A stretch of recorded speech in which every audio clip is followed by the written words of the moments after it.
Summer, 1853, Saratoga Springs, New York. In the kitchen of a lakeside resort called Moon's Lake House, a cook receives a plate back from the dining room. The fried potatoes on it have been returned. Too thick, the guest says, too soft. The cook's name, in the story that has survived, is George Crum. He is a black and Native American man in his 30s, known in the county for game he can cook better than anyone at the fashionable hotels. He takes the returned plate, and instead of frying another ordinary batch, he slices the next potato so thin it is almost transparent. He drops the shavings into hot fat, fries them until they curl and snap, and salts them heavily. The way the story is usually told, he did it out of spite. He wanted to make something the guest could not cut with a fork, could not complain about, could barely pick up. The guest ate them and asked for more. That is the legend. It is printed on bags and repeated in 1,000 articles, and it is the reason a small resort town in upstate New York is remembered as the birthplace of the potato chip. But the legend has a problem, and the problem is where this story really begins. Thin fried potatoes were not new in 1853. They were not invented that afternoon, and they were probably not invented by George Crum. Cookbooks in England and in the United States had printed recipes for potatoes shaved thin and fried crisp decades earlier. One English cookbook from 1817 describes potatoes fried in slices or shavings. An American cookbook from the 1830s does much the same. The food existed. What Saratoga Springs did was give it a stage, a name, and a market. To understand how a kitchen accident that may never have happened became one of the most eaten foods on earth, you have to understand the town. In the middle of the 19th century, Saratoga Springs was one of the richest resorts in America. People came for the mineral waters, which were said to cure everything, and they stayed for the horse racing, the gambling halls, and the enormous hotels with their long verandas. In the summer season, the wealthiest families in the country arrived by railroad with their trunks and their servants. They ate in dining rooms that seated hundreds. They expected to be impressed. A town like that runs on novelty, on the small luxuries a guest can talk about when they get home. A basket of potatoes sliced so thin they crackled, served at a lake house you had to take a carriage to reach, was exactly that kind of luxury. The chips caught on.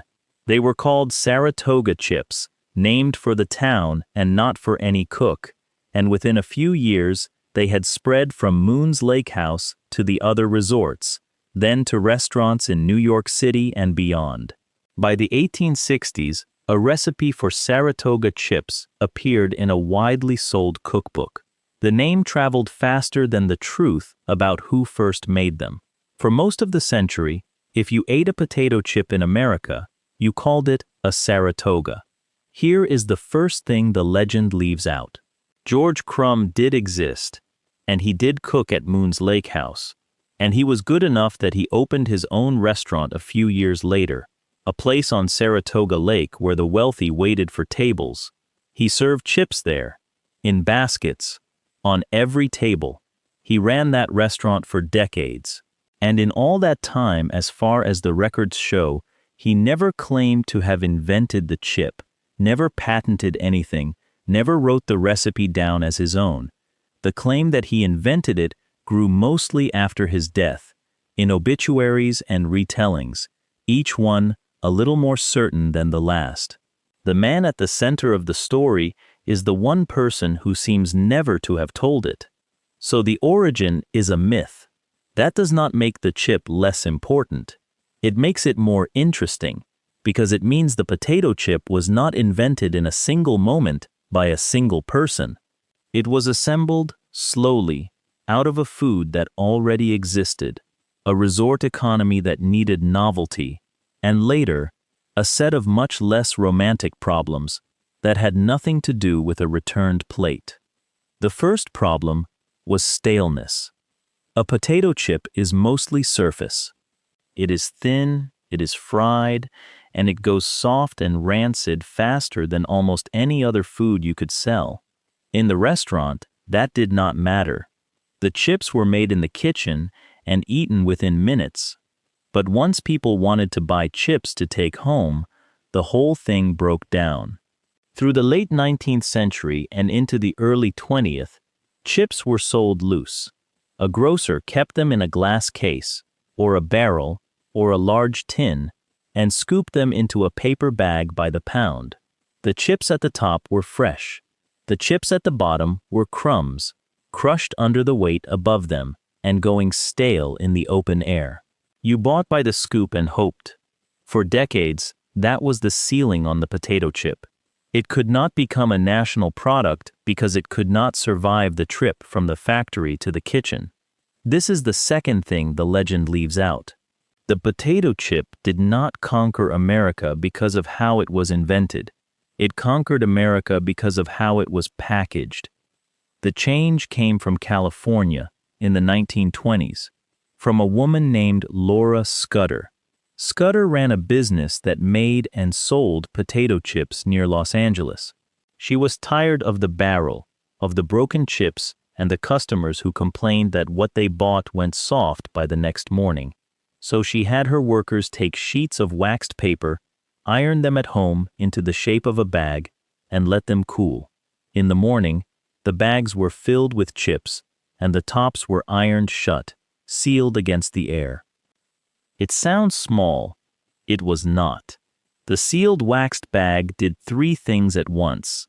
It kept the chips fresh, so they could be made in one place and sold somewhere else days later. It kept them whole, because they were no longer crushed at the bottom of a barrel. And it let a maker put a name on the outside, which meant that for the first time, a customer could ask for one company's chips instead of just chips.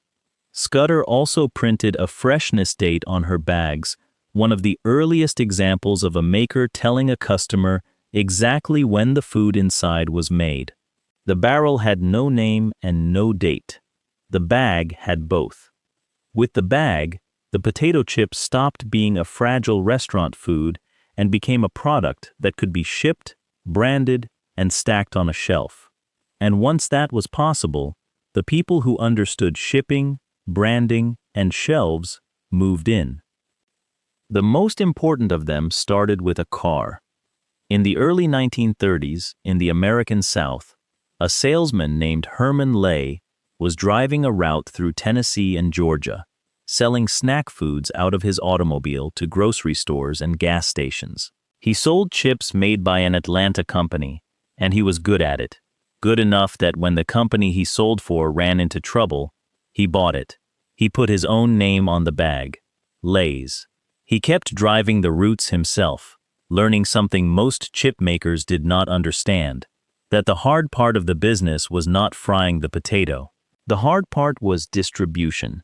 Getting a fresh, fragile product into thousands of small stores across a region and getting it there before it went stale was the whole game. Lay built a network of routes and drivers to do exactly that, across the South, then across the country. At the same time, another problem was being solved in the factory. Slicing potatoes thin by hand, the way the story says Crum did, could never supply a nation. Mechanical slicers, and then continuous fryers that cooked a steady river of potatoes instead of one batch at a time, turned the chip into something a machine could make by the ton. The chip that began, in the legend, as an act of spite by one cook with a knife, became one of the most automated foods in the American diet. A modern plant can take in truckloads of raw potatoes at one end and send out sealed bags at the other, with almost no hand touching the chip in between. Now hold the two threads together, because this is the contradiction at the center of the potato chip. The story America tells about the chip is a story about a person, a clever, angry cook, a single afternoon, a plate sent back. The reason you can actually buy a bag of chips is a story about no person at all, a waxed paper bag, a fleet of delivery trucks, a machine that fries 1,000 pounds an hour. The myth is about invention. The reality is about logistics. And the reality is what built a business now worth many billions of dollars a year. To understand why the reality is so demanding, look at what is actually happening inside the fryer. Because the potato chip is a harder thing to make than it looks. A raw potato is about 4/5 water. To turn it into a chip, you have to drive almost all of that water out in a couple of minutes of frying, without burning the thin slice to carbon first. As the water boils away, the starch on the surface sets, and the slice locks into the rigid, brittle shape that makes the sound people actually buy chips for. The crunch is not decoration. It is the physical evidence that the water is gone, and it is the reason a stale chip, one that has taken moisture back out of the air, feels like a small betrayal in the mouth. That chemistry sets a trap the industry spends fortunes avoiding. The sugar in a potato browns when it is fried. A little browning is good color, too much sugar, and the chip comes out dark, bitter, and unsellable. The trouble is that potatoes make more sugar when they are stored cold, which is exactly how you have to keep them so they do not rot. So the chip makers cannot use just any potato. They use specific chipping varieties, bred to be low in sugar and high in solid content, and they hold them in storage at carefully managed temperatures, warming them before frying to burn off the sugar the cold created. The potato in a bag of chips is not the potato you bake. It is a crop grown on contract to a specification for one purpose. By the middle of the 20th century, the chip had two more barriers to cross, and the first was a strange one. The chip was plain. It was potato, fat, and salt, and that was all. For a food that was becoming a national habit, that was a narrow thing to sell. The flavor came, by most accounts, from Ireland, from a chip maker named Joe Murphy, who in the 1950s worked out a way to add seasoning to the chip during production so it would actually stick and stay. Cheese and onion, salt and vinegar. The idea crossed to the United States and multiplied. Barbecue, sour cream, ranch. Each new flavor was a new reason to buy another bag, a new product on the same shelf, made from the same potato. The plain chip had been a single item. The flavored chip was a category that could grow without end. The second barrier was the chip's own fragility as a social food. A flat, thin chip snaps when you push it into anything thick, so the industry changed the shape. The ridged chip, strong enough to be dragged through a dip without breaking, turned the chip from something you ate alone into something you served to a room. Chip and dip became a fixture of the American party, the television night, the holiday table. Today, the single biggest day for chip sales in the United States is the day of the championship football game, when the country buys chips and dip by the trainload for one afternoon in front of one broadcast. A snack that had once been a luxury for the rich at a lake resort became the default food of the crowd on the couch. Then came the strangest chapter, the one where the industry had to argue about what a chip even is.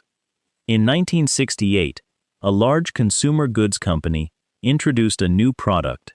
Instead of frying slices of real potato, it ground potato into a dough, pressed the dough into identical curved pieces, fried those, and stacked them in a sealed tube. Every piece was the same shape. None of them broke. The tube protected them better than any bag. The product was Pringles, and it sold well, and it made the rest of the industry furious, because the company was calling it a potato chip. Other chip makers argued that a thing made from potato dough, not potato slices, had no right to the word. The dispute reached the government. The ruling was that the new product could keep using the word chip only if the label admitted, plainly, that it was made from dried potatoes. Rather than print that on every tube, the company eventually gave up the word chip altogether and called the product a crisp. The fight did not end there. Decades later, in Britain, the same company argued the opposite of what you would expect. To lower a tax that fell on potato crisps, its lawyers argued in court that Pringles were not really potato crisps at all, because they were less than half potato and were not the shape or texture of a normal crisp. A judge agreed, at first. On appeal, in 2009, a higher court overturned it and ruled that the product was, in the eyes of the law, a potato crisp after all. A snack had gone to court to prove it was not a chip, won, and then lost. The potato chip is one of the only foods that has needed a judge to decide what it is. Behind all of this, the business kept consolidating. The salesman's insight, that distribution was everything, hardened into a system. The largest maker built a store-door delivery network, its own drivers stocking its own racks in tens of thousands of stores, controlling the shelf directly instead of leaving the chips to a warehouse. A regional brand could make a better chip and still lose, because it could not get that chip onto the shelf as fresh, as often, or in as many places. One by one, the local names that had started with a family and a fryer were bought, folded in, or pushed out. Herman Lay's company merged in 1961 with a Texas maker of corn chips, and the combined company became one of the largest snack businesses on earth. Its chips sold in dozens of countries under names and flavors tuned to local taste. And then, late in the story, the chip had to answer for what it was made of. As Americans ate more of it, doctors pointed at the fat and the salt. The makers answered with baked chips, with lower salt versions, with different oils. In 2002, scientists in Sweden found something no one had been looking for, that frying starchy foods at high heat produces a compound called acrylamide, which studies had linked to cancer in animals. Potato chips were among the foods highest in it. The industry spent years learning to lower it, adjusting temperatures and the sugar in the potato, quietly reformulating the same snack it had spent a century perfecting. The chip that began as a simple luxury had become a food watched by regulators, chemists, and courts. Now hold the whole thing in view, because this is the shape of the potato chip. A thin fried potato, old and unremarkable, gets served at a Gilded Age resort and picks up a glamorous name and a good story. For half a century, it stays trapped in the barrel, too fragile to travel. A woman with an iron and some waxed paper frees it. A salesman with a car and an obsession with delivery routes teaches it to reach every corner store in the country. Machines teach it to be made by the ton. Flavor and ridges teach it to multiply and to feed a crowd. Chemistry, lawyers, and regulators teach it to defend itself. None of that is in the legend. The legend is one afternoon in a kitchen. The truth is more than a century of small, unglamorous problems solved by people whose names are mostly forgotten. There is a reason the legend wins anyway. A story about a returned plate and an angry cook is easy to tell and easy to remember. A story about waxed paper and delivery routes and court rulings is not. So the plate stays on the bag, and Saratoga stays the birthplace, and George Crum stays the inventor, even though the evidence for all three is thin.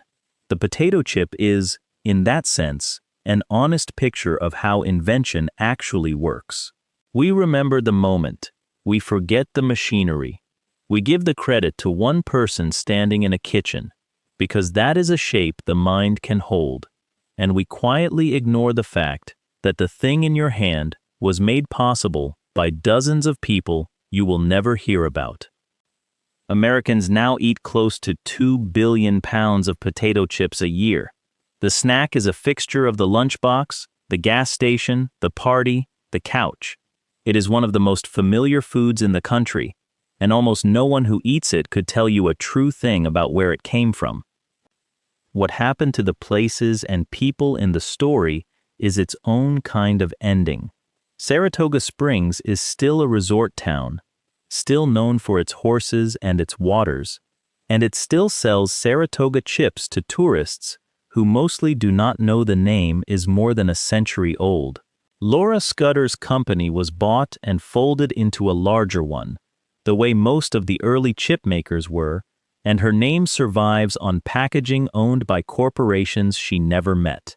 Herman Lay's company grew into a giant, and the chips that once rode in the trunk of one man's car are now made by the ton on machines in dozens of countries. And George Crum, the cook the legend is built on, ran his lakeside restaurant until he was an old man. Guests came from the city and waited for a table, and on every table sat a basket of the chips he is remembered for. He grew comfortable. He grew known. But when he died in 1914, the newspapers that praised him could not agree on the details of his life, and the story of the chip had already grown larger than anything he was recorded as saying about it. He served them for years, in baskets, on every table. He never once claimed the chip as his own.